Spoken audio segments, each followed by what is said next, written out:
Brohach. I'm a senior fellow at the American Enterprise Institute. I'm a recovering Eastern European in Washington. I'm also a co-host of a little podcast that we have at AEI called the Eastern Front. I'm relieved that we just had the opportunity to listen to President Hollande, because I thought that this panel, for all its brilliance, would have been a very inadequate substitute for a keynote speech delivered in person by the former president of the French Republic, and I was wondering how we could possibly make up for his absence. So one idea I had was that we would be speaking in very thick French accents. We could be also eating cheese on stage, and we would also make sure that we would surrender before the end of the session.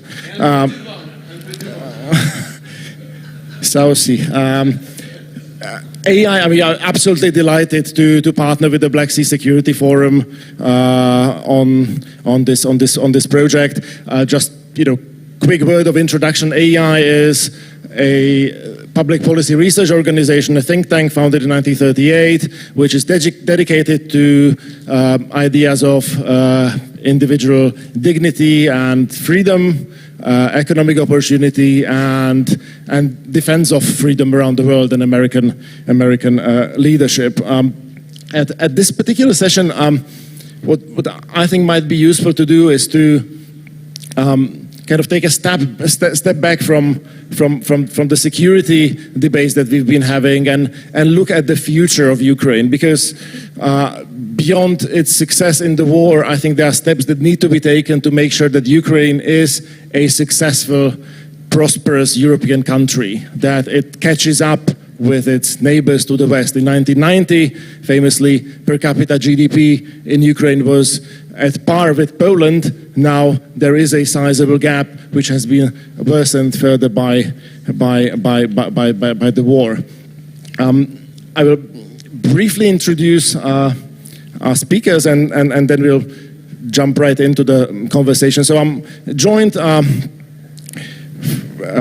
by my AEI colleague, Nick Eberstadt, who holds the Henry Wendt Chair in Political Economy at AEI. He is a noted demographer who has spent most of his professional academic life on Asian matters, but is now starting a project on the demographic outlook of the Black Sea region. We are delighted to be joined by two Ukrainian parliamentarians, Yulia Klymenko, member of the Verkhovna Rada, and a wonderful host here in Odesa, Oleksii Goncharenko.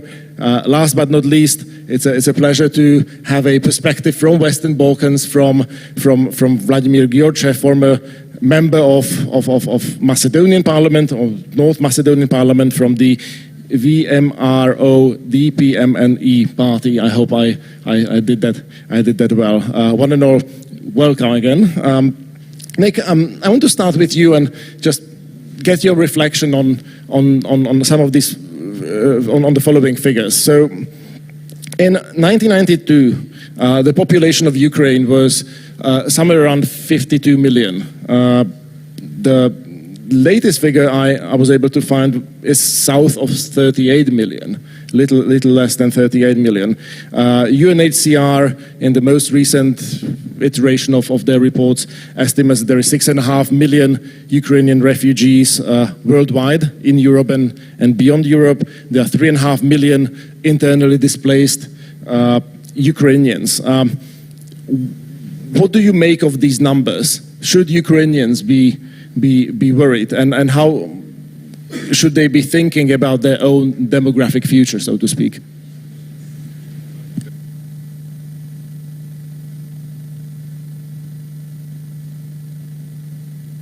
Better? Yeah. Ladies and gentlemen, I'm delighted to be at this forum, and it's an inspiration to be in this country of courage and land of heroes. I have prepared some homework for this forum, a lot of charts and figures and tables that'll be available to anybody who can bear to read them, but I'll spare you those in my brief remarks. I just want to make 4 basic points about demography and Ukraine's future. The first is that Ukraine is obviously a shrinking and aging society, and pretty much nothing is going to change that prospect over the next couple of decades. But aging and shrinking societies can prosper. We have existence proofs of this in the world. Take a look, for example, at Germany. Take a look, for example, at South Korea. There can be dynamic, knowledge-led growth in aging and shrinking societies, and I think that's the ambition that we have to aspire towards. The second basic point is that in our modern world, the wealth of nations is no longer in the ground. It's not in natural resources. The wealth of nations is in human beings. Take the examples of Switzerland or the example of Singapore, extraordinarily prosperous countries with almost no, so to speak, natural resources. The resources are the human beings and what human potential allows. Third point, in some of the homework that I have brought to this conference, I can show this in great detail. You'll have to take my word for it at the moment, I'm afraid. But there's a very, very strong correspondence between human resources and business climate on the one hand, and economic growth and economic prosperity on the other. In fact, education and health and business climate are remarkably good predictors of where a country will be economically 10 years in the future. And that brings me to my fourth point. We can compare Ukraine to its neighbors Poland, which has been very successful in the development of human resources, and Russia, which has been rather less so.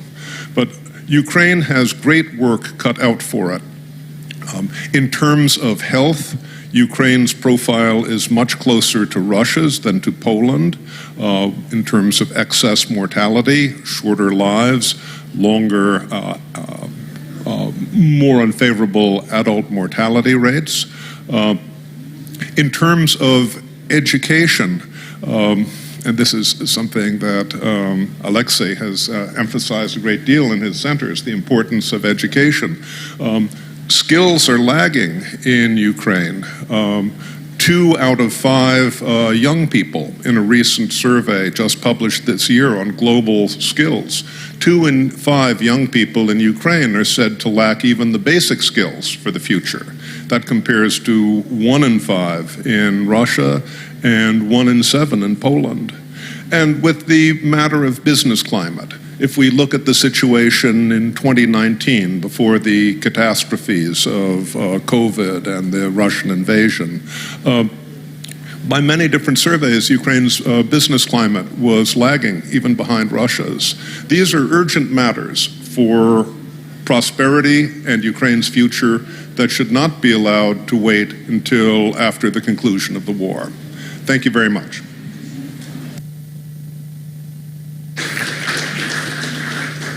Nick, thank you for putting some of these sobering facts on the table. And I mean, I note with some disappointment that you decided not to take up on my offer and make a Maurice Chevalier impression while doing so, which is probably appropriate given the subject at hand. But I want to turn to our two Ukrainian friends, members of parliament, to get their sense of whether Nick's sobering assessment is directionally true, and if so, how each of you, Yulia and Oleksii, are thinking about addressing it, both in the immediate short term and over a sort of longer time horizon.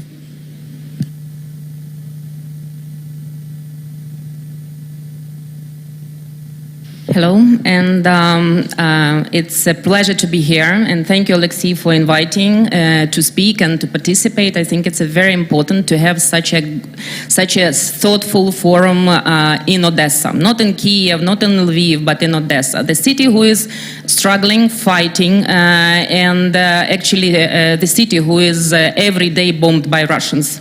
And I'm honored that we have Ukrainian citizens living in Odesa, working in ports, keeping infrastructure, and leading our country in a very difficult time, and not in Odesa, not in Lviv, not in Warsaw, and anywhere. That's coming back to migration this way. Yes, we lost I think about 6 to 7 million Ukrainians fled the war. But we should remember that we lost 5 million Ukrainians before the full-scale invasion. Because Ukraine always was a source of the labor for European Union and many other countries. A lot of people left to find a job, to find better life before the full-scale invasion. And the number, I think it's about 5 million. So in total, we have 11 million people living now abroad, Ukrainians, and on top we have, I think, approximately 15 million of diaspora of Ukrainians. So we have 26 million population abroad of Ukraine who are Ukrainians, and probably the same amount inside country. That's my estimation. I'm not pretending to exact numbers, but I think it's more or less. So how we can survive in this situation? Yes, because unfortunately we lost economically active population. So young people with young children left Ukraine because they were hiding because of the war, and most probably they will not come back. Because if they are already studying their kids, I'm a mother of many kids, and I can tell you, if my kids speaking and studying in Germany or French or Polish schools, they will not come back, most probably, because they will not able to adjust and fulfill Ukrainian educational program anymore. Because we have different programs with French, with France, with Poland, etc., etc. So there is to make it short, there is two sides of this medal. So first of all, we have to do our internal homework to change migration policies, to change, to establish foreign schools, so Ukrainian kids can come back and study in French, Polish, or any other kind of schools inside Ukraine, because unfortunately they cannot adopt anymore to Ukrainian programs. The same with universities. Good universities will attract kids back, because it's much quality life in Ukraine is much easier and cheaper than in any other European countries, and they can have more benefits inside the country. So we have to do it as parliamentarians, as a government inside. So this is our homework.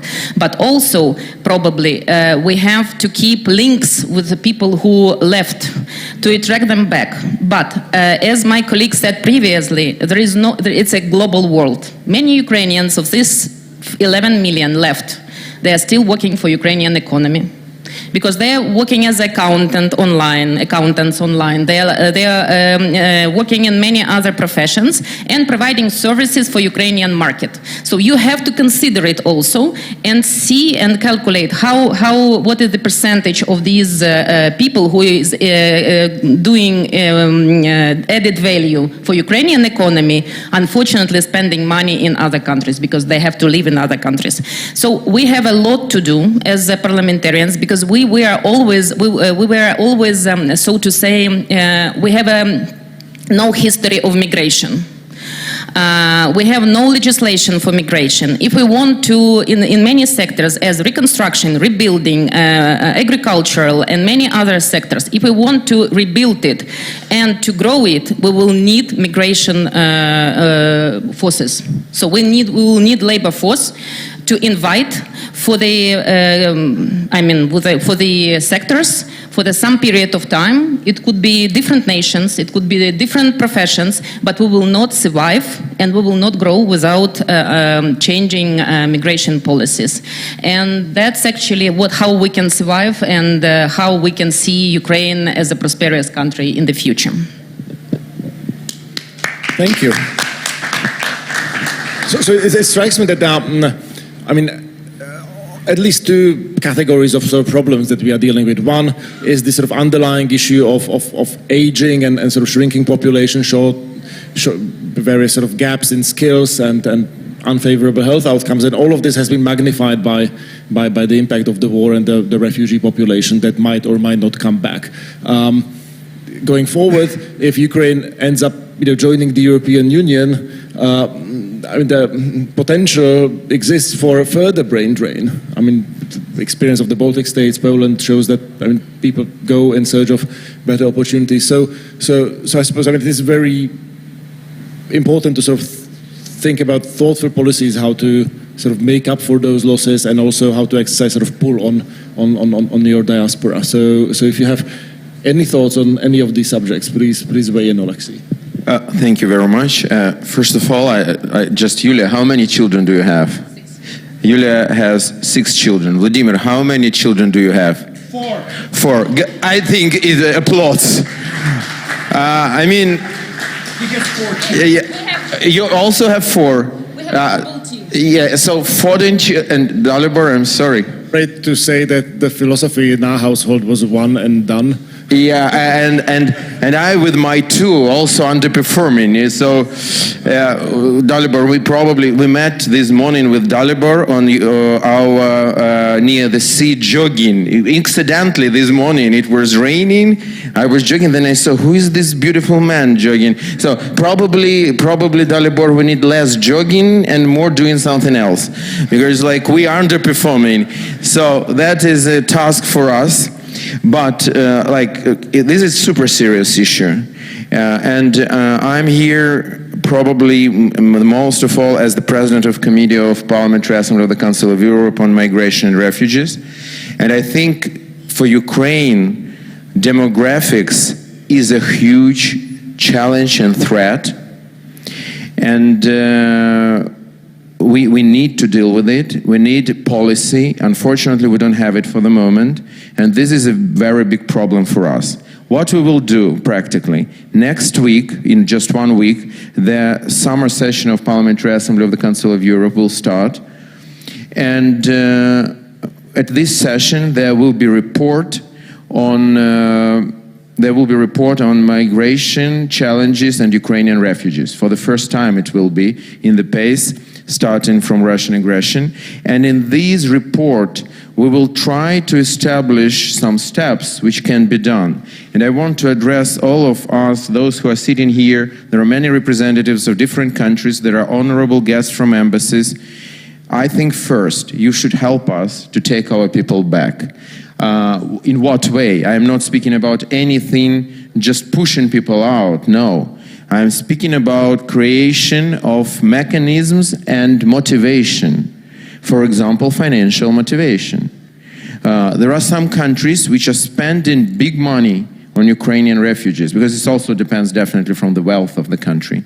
And for these countries, it's much more effective to spend money helping Ukrainians to come back and give them motivation like this, to come back, to stand on their legs here in Ukraine, to have children, and by this to help us, our country, to survive and our country to continue what we're doing. So these are exact things which can be done. Second thing, I think it should be created a special instrument and fund by European countries, first of all, in order to, because the problem is that Ukrainians not just ran away, they continue to run away. That's the problem. And to stop it, because those who were for 2 years here, not afraid of Russian missiles and Iranian drones, they are still not afraid. But why they're leaving? Because they lost the job, because their children can't get education and things like this. And I think European countries, it's also economically effective for them to help us to keep these people inside Ukraine, to create opportunities, jobs, thank you for mentioning our centers. That's extremely important.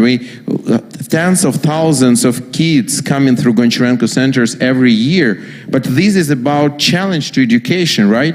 So that's so important. And things like this we can do, but with support of, first of all, European countries. And that is, once again, not just about values, not just about humanitarian support, but it's in your best interest, because that will be much more cost effective to do it like this. That's what I believe in. So we will push this resolution in pace. I believe that it will be adopted, and then I cordially ask all our guests here to implement it. At least, maybe not everything, but at least some parts of this resolution and recommendation to the Council of Europe states. Thank you.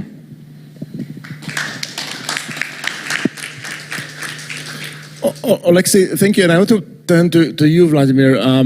It might seem at first sight that the addition of a representative from North Macedonia seems like an accident, but I think there are, great many parallels, or maybe not parallels, but lessons to be drawn from the Macedonian experience that might be relevant in the Ukrainian context, notwithstanding the dramatic difference. Obviously, Macedonia is a small country, stayed out of the Yugoslav wars.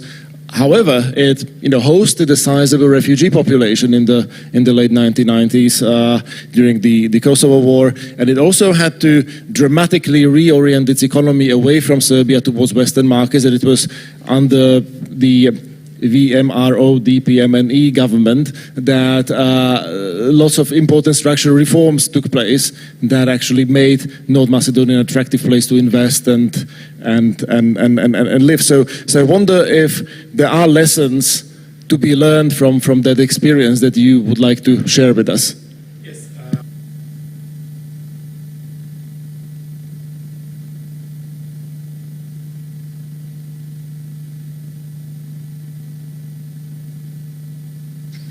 Could you turn the mic up and just keep it close? 2, 3, 1. Okay, good. Thank you very much for the invitation. Before I answer your question, I would like to say that I'm really touched and moved by being here. Before I came here, my wife said, Vladko, are you sure? Do you really need to go there? Because she's watching the news, and I've said, look, there are millions of people there living every day, and there are millions of children being here, and me going there 2, 3, 4 days, it's nothing. It is the right thing to do. I think the real friends are the ones that are showing in the door when everyone's leaving. And I think in the last 2 years, there were a lot of friends of Ukraine that have showed up on your door. Just fingers crossed. I know it hurts. I know from the former Yugoslav wars what means funerals every day, what means women in black clothes, what means refugees, but the better days will come. You're walking to your dark alley, and yes, the better days for Ukraine are ahead.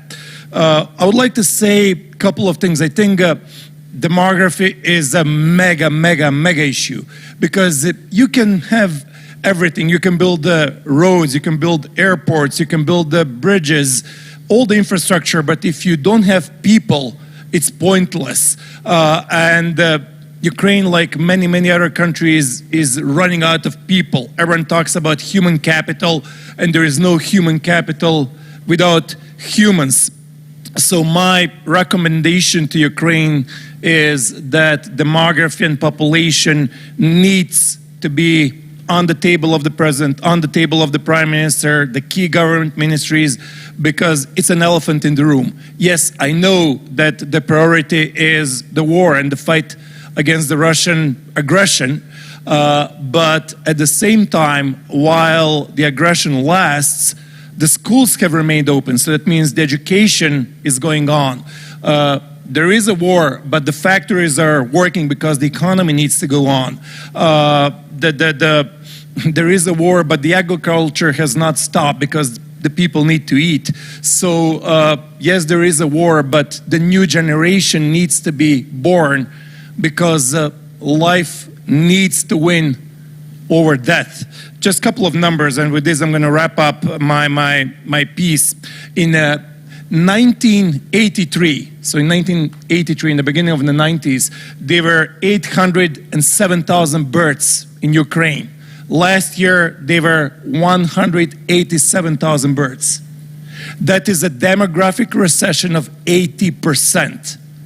The recession of life in Ukraine in the last 40 years is 80%. When the economy goes down 2, 3, 4%, there are emergency meetings by the government. There is a recession. How are we going to do this? It's all over the media.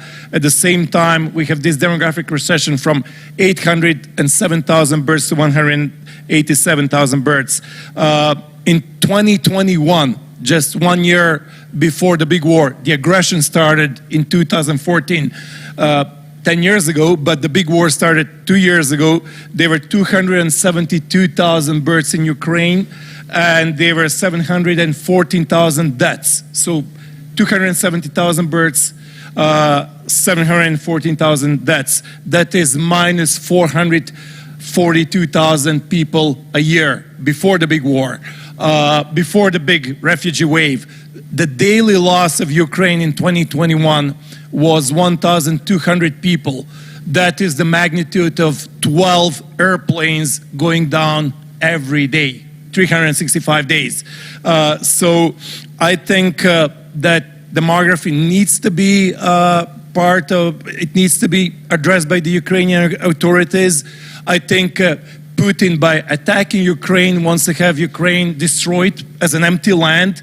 Russia has plenty of land, but the Ukrainian people are the most precious resource. So just long story short, I think that Ukraine needs to thrive, and Ukraine is going to thrive when your schools are full, when you have villagers and farmers in your field, when you have people in your cities. You need a country that is going to prosper. It's a huge issue. It looks right now as a distant issue, but you've proven yourself really, how to say, beating expectations. So fingers crossed and good luck. Thank you.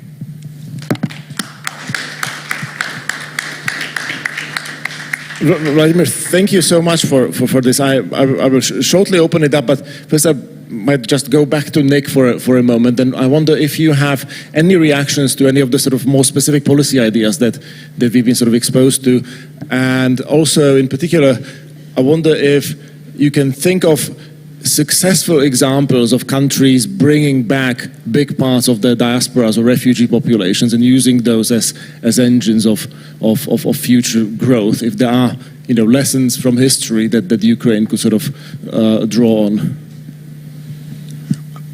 A couple of points, Dalibor. First, it is true, as you mentioned, that Ukraine is the world leader in a category one does not wish to be the world leader in the ratio of deaths to births. And that isn't just since the invasion and since COVID. This is since the end of the Soviet era. Now, part of that is because of low births, and it has been difficult worldwide to increase births through pronatal policies. I think one has to be realistic about how limited pronatal policies have been in their demographic impact. But it is possible to lower that ratio by eliminating premature mortality. And there's too much premature mortality in Ukraine in terms of deaths from cardiovascular disease, in terms of deaths from injury. These are all things which would be possible to make immediate and dramatic inroads in, and it's not expensive. It's doable even under conditions like today. So that's one big benefit that I think we could see. With respect to migration and what's sometimes called brain drain, there are also benefits for countries from international migration. One of the most important of these benefits is cultivating remittances. Remittances are, think of it as foreign aid, but sent in a sort of an intelligent, coherent way. It can do a great deal of good for countries, and overseas residents can be a very important part of the reconstruction of a country. With respect to education, it's also possible to have Ukrainians go abroad and to study internationally and to get truly world-class education that can be helpful to the reconstruction of Ukraine. It may be easier in some ways to capitalize immediately on excellent existing universities abroad. And this gets, I think, to the whole question of knowledge creation in Ukraine. Ukrainians are an incredibly talented population. That doesn't translate into knowledge creation in the international economy. And that has to do, I think, in part with business climate in Ukraine. With a better business climate in Ukraine, there will be more knowledge creation here. There'll also be, it'll be much easier to attract Ukrainians abroad to come back home. Thank you, Nick, and let's open it up for your questions. Please wait for the microphone. Please introduce yourself. We'll start right here in the front. Just get you my mic.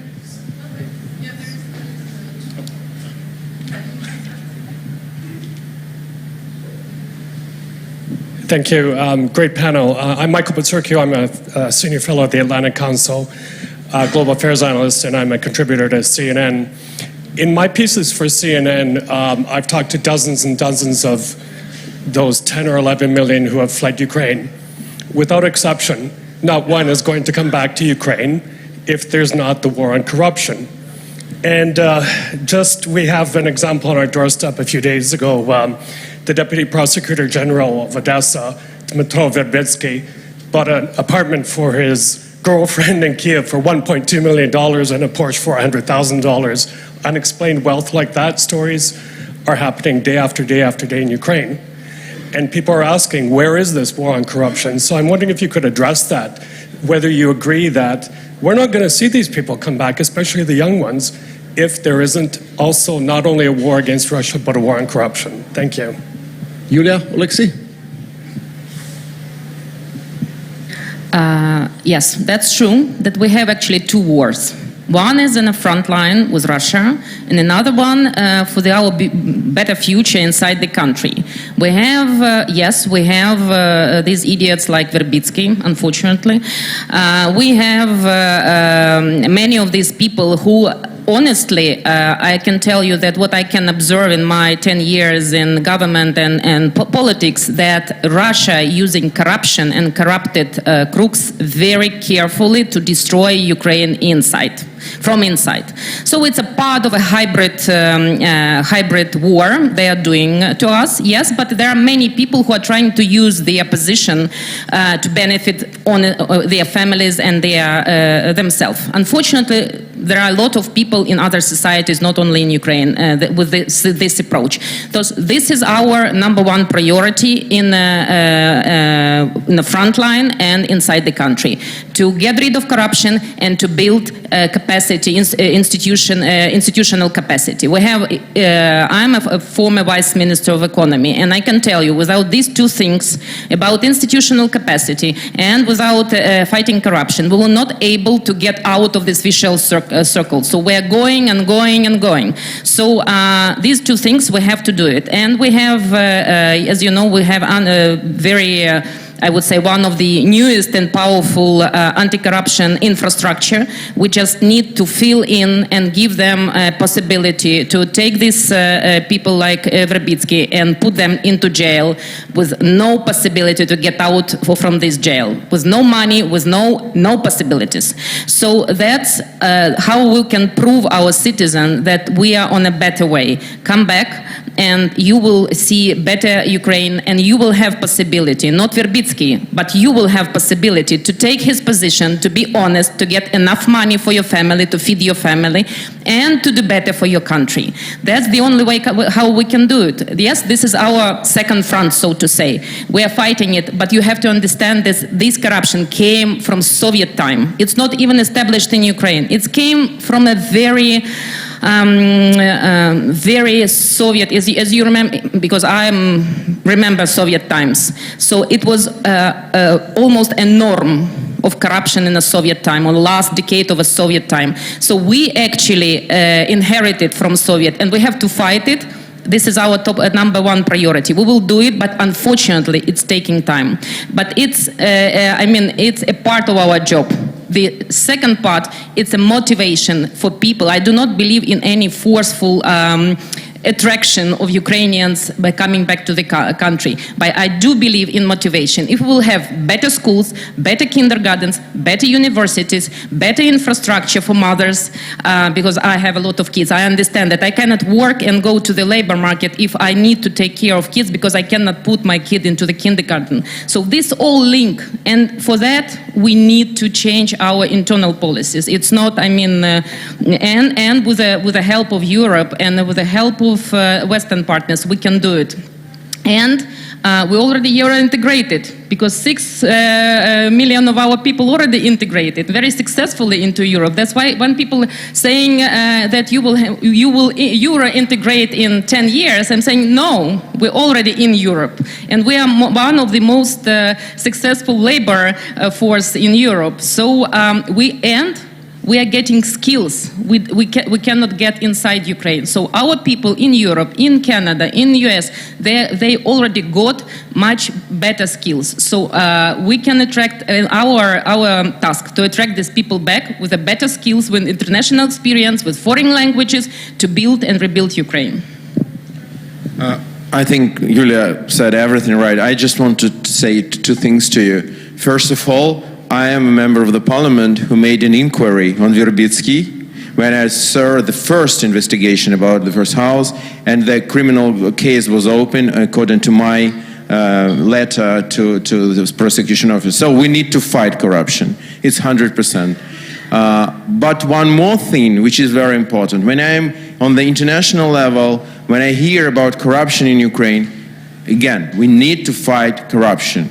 But it's very important. I hate this narrative. Ukraine is the most corrupted country in the world, you know, because it's not true. Because when I see, a German chancellor becoming kind of with a beer to Putin, I'm sorry. So this is the problem, and we all need to fight with it, definitely, and not to tolerate it. But we are not the most corrupted country in the world, and so on and so on and so on. And every piece of weapon which Ukraine received from our allies never ever was found anywhere in the world except the front line stopping Russians. That's very important, because that's, you know, one of narratives which are used by Russian propaganda, by corruption, to attack Ukraine. Thank you. So the suggestion we do is that we collect 2 or 3 questions, and the briefer there are, I think the better. So let's go to the gentleman in the back, and then the gentleman on the left-hand side.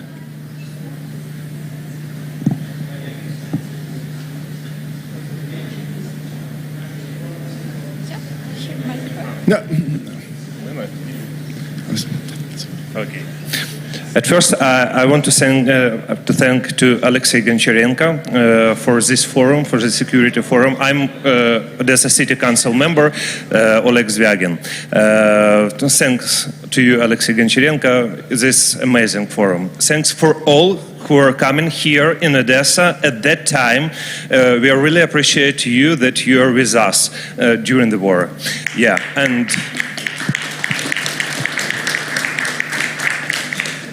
yeah, you know, everyone, that we are now challenges. We have a lot of challenges here in Ukraine and in Odessa, because 2 or 3 times per day or 10s per week we have explosions, we have drones attack, we have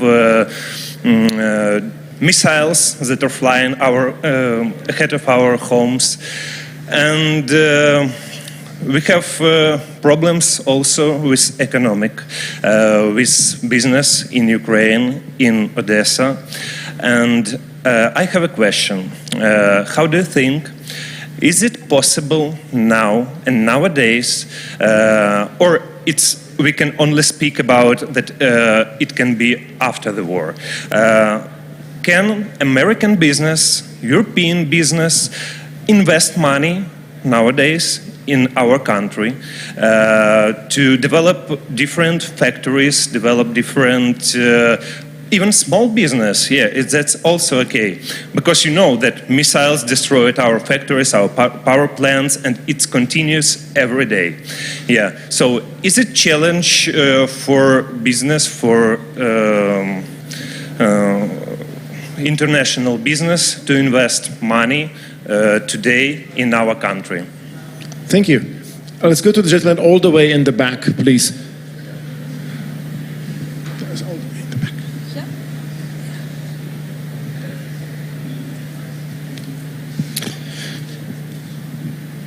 And again, I encourage brevity. Thank you, sir. My name is Magnus Jakobsen, sitting in Swedish Parliament.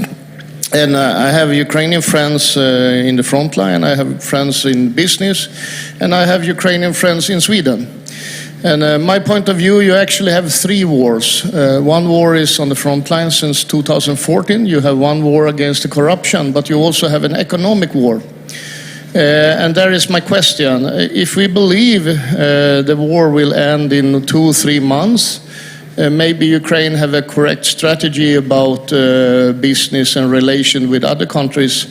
But if we believe the war will unfortunately be a longer time, then we come to my question, because what I feel in Sweden now is a lot of persons that actually have companies, but they are male. They can't go to Ukraine and do their business, because if they go to Ukraine, they maybe will be soldier instead. But you need both. You need soldiers, but you also need good economy. And if the war will be a long-term war, how will you think about a strategy so people actually could have business, create business, sending money back to Ukraine? Because you will probably need this kind of economy also for a longer term. So that's my question, how you're thinking in this long-term business. Because I have a lot of friends in Sweden. They are Ukrainian and they're serving Ukraine by sending material, money, and so on, and making business in Ukraine and Sweden. So that's my question. Thank you. And then there was a gentleman in the green shirt, I believe, who was aching to ask a question on the left-hand side. Hello, my name is Michał Potocki, I come from Poland. You have mentioned a very important demographic and migration topic, and in Poland we have almost 1 million Ukrainian refugees. We have more than 1 million people who came to Poland before the Great War, before 2022. But there are only 4 Ukrainian consulates. There are 2 less people who are working in these consulates, and the effect is that to do anything, the effect is the tremendous queues when you want to make anything from public service, for example. Not everything can be done online. I know that Madam Klymenko and Mr.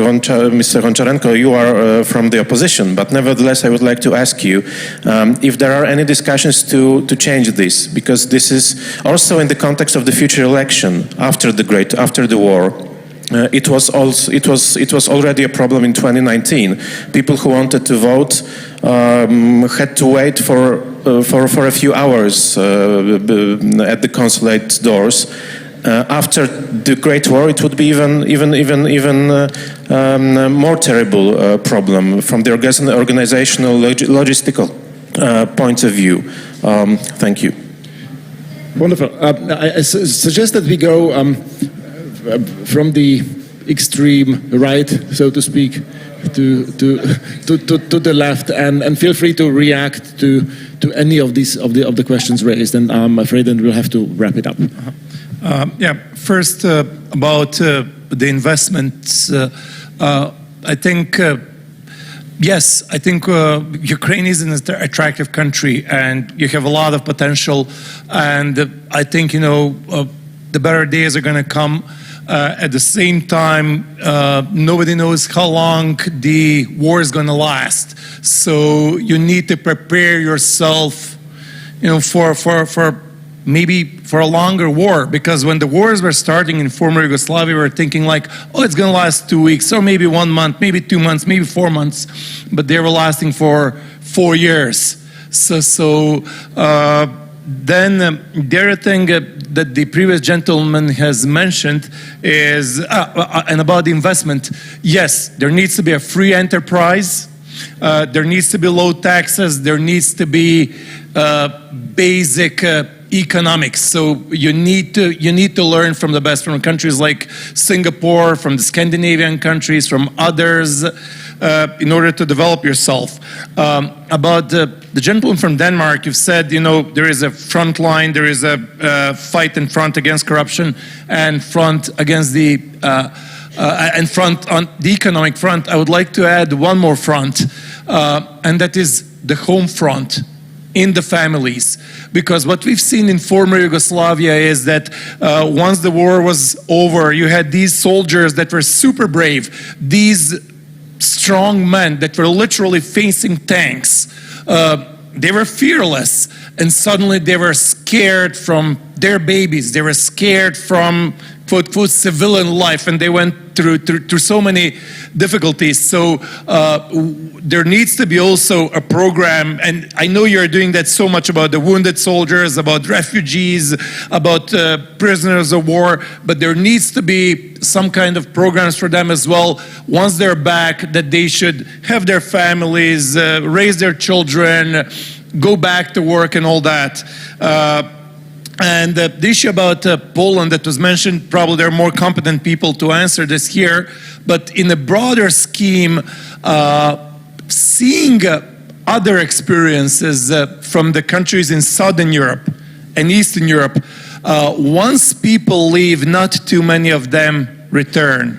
Italy wanted to return the diaspora from the US. Half of New York is Italians. Very few returned. Italy is a country of $35,000 GDP per capita, maybe $40,000. Ireland wanted to return their expats, and you know, Ireland is a country of 5 million people. There are 40 million Irish people in the US, 2 or 3 in Canada and Australia, and there is a GDP per capita of 60,000 per capita, and the same language, and very few of them have returned to Ireland. We in Macedonia, we wanted to return a lot of Macedonians. We have also, just like the Ukrainians, all over the place. So yes, that sounds well, effort needs to be done, but I don't know, I mean, the results are a mixed bag. The country that succeeded with that is maybe some country like Israel, or Spain was successful with returning or bringing people from the misery of the communism in Venezuela and authoritarianism, or also bringing some people from Bolivia. So that's it. They're very, very different experiences. But as I said, the human resources are the most important, and you need to concentrate on that. Ukraine needs people, and every life is precious. Thank you. Thank you. 3 quick points relating to these questions. First, think of the example of the United Kingdom in World War II. During the Second World War, health actually improved in the United Kingdom. That was a result of deliberate social policies and government policies, and that was with 1940s technology, not with current technology. Secondly, as we think about investment from abroad in Ukraine, the war is just one factor of uncertainty. Business climate at home is another factor. International investment guarantees from IFIs and from governments could be a third. Those could have important consequences as well, apart from the war. Finally, when we think about factories from investments abroad, I mean, factories are very tangible and they're quite wonderful, but modern societies are service economies. And we should think about the role of services and investment in services, which are maybe less uncertain than putting together tangible structures. Ukraine is underperforming significantly in the service economy. It's significantly underperforming in service exports. If it were closer to its punching weight, Ukraine would be a much richer country with regard to performance in services. Many issues which were raised, the answer is one. Unfortunately, Ukrainian institutions are not strong enough. That's the big problem. And because of this, many watched at Ukraine through the lenses of Ukrainian institutions, and they thought that Ukraine is weak in general. But there is Ukrainian society, which is very strong, and this war showed it. But our institutions, unfortunately, are still below the society. So I hope that it will change. We are doing the best to do this, and that's the answer also what you asked about diplomatic services. Unfortunately, there are questions, and what you are saying is absolutely true. There is a huge challenge and problems with the work of Ukrainian consulates and everything abroad. We try to raise this issue and to improve the situation, but still it is not good. Let me start with economy. As an economist with a diploma, I can tell you that economy and business, it's about profit. And you have to be sure that you secure your money, you can take your money back, at least. So, be realistic and practical. Nobody will invest in the country if you know that tomorrow Russian missile will destroy your plant, your office, or anything else. You can do it only if you have guarantees and insurance which will cover 100% of your investment. Then you have clear path, you can take your dividends and investments back, and then you have enough labor force, and you have enough regulations, easy regulations, etc., etc. So it's, so to say, economic and business infrastructure we need to build. But starting from the point one, we need guarantees and insurances from your respective countries, like from Sweden, I know Germany and Poland, to provide for your businesses and to cover your investments in Ukraine, and Ukraine to cover and so to say, to participate in these guarantees and insurance to cover it. So I do believe that we can do raise and grow our economy at this point of time. Why? Because we have and we need a lot of defense.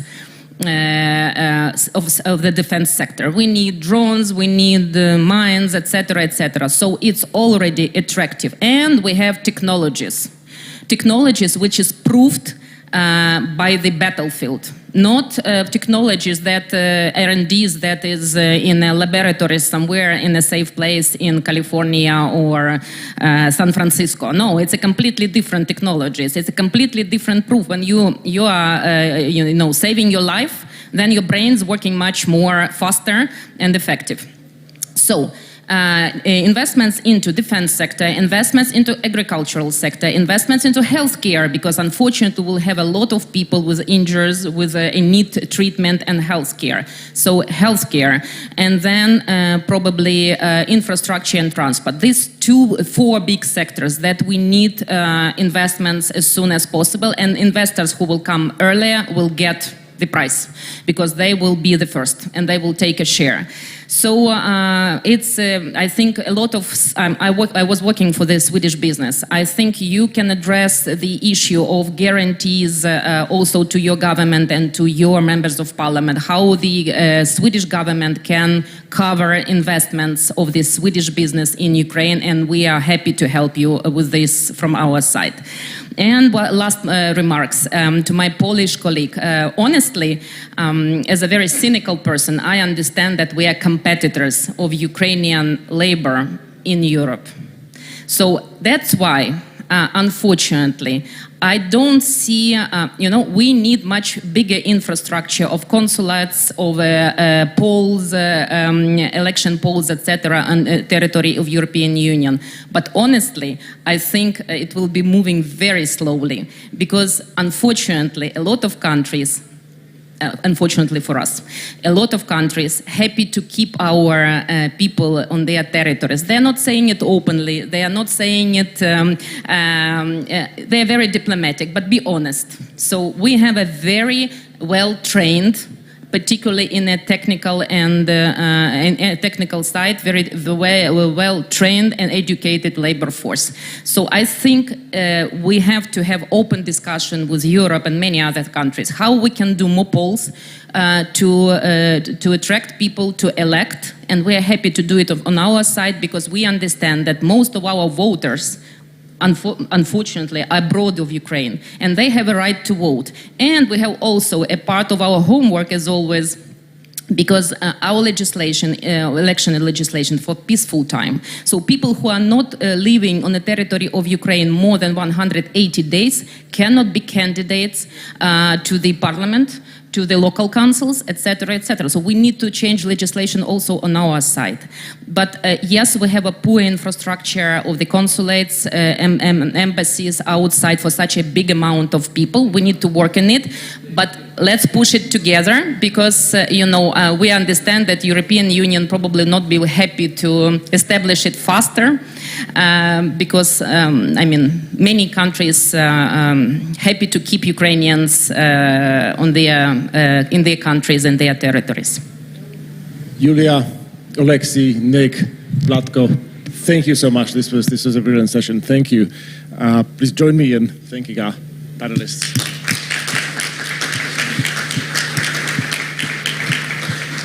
So, ladies and gentlemen, I have two pieces of bad news and two pieces of good news to make up for the bad news. So the first piece of bad news is that there is no coffee break, and we'll be continuing straight into our next session. So we'll be sort of standing between you and lunch for the next hour. The other piece of bad news is that you're stuck with me for the next session as well. So you'll have to bear with me for another 60 minutes or so.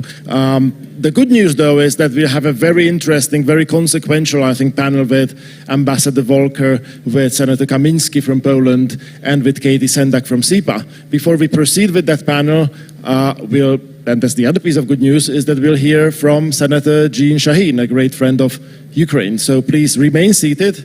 Please do tune in to the keynote, and we'll start our next panel momentarily.